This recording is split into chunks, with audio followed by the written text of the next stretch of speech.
గిరేది కొత్తున్నావు right okay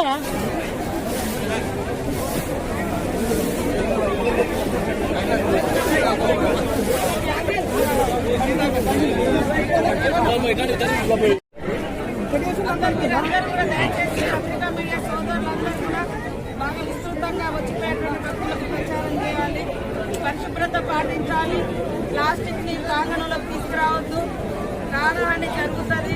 మీరు వచ్చేటువంటి వాళ్ళు మీరెంత శుభ్రంగా ఉండాలని మీరు శుభ్రంగా ఉండాలనుకుంటారో మీరు వదిలిపెట్టేటువంటి ప్రతి ఒక్క ఐటమ్ కూడా ఇతరులకు ప్రాణహాని జరగకుండా ఆ పరిసరాలు, ఆ ప్రాంతాలు, ఆ గ్రామాలు, ఆ ప్రజలు మన చుట్టుపక్కల భక్తులకు కూడా ఇబ్బంది జరగకుండా పరిశుభ్రత పాటిస్తూ ప్లాస్టిక్ ను నిషేధించే దిశగా అడుగులు వేస్తా ఉన్నాం. కాబట్టి జాతరకు వచ్చినప్పుడు బెల్లం ముద్దల మీద కూడా ప్లాస్టిక్ లేకుండా తీసేసి మీకు అక్కడ బయటనే చెత్తకుండి కూడా పెడతాము. అట్లాంటి ఏమైనా అక్కడెక్కడ పడేయండి. వచ్చేటప్పుడు దాదాపుగా ఇళ్ళ నుంచే ప్లాస్టిక్ తీసుకురాకుండా కృషి చేయాలని జాగ్రత్తలు తీసుకోవాలని భక్తులందరికీ తెలియజేస్తూ భక్తులందరికీ పేరు పేరున హృదయపూర్వక సమ్మక్క సారలమ్మ సన్నిధికి స్వాగతం, మహాజాతరకు స్వాగతం.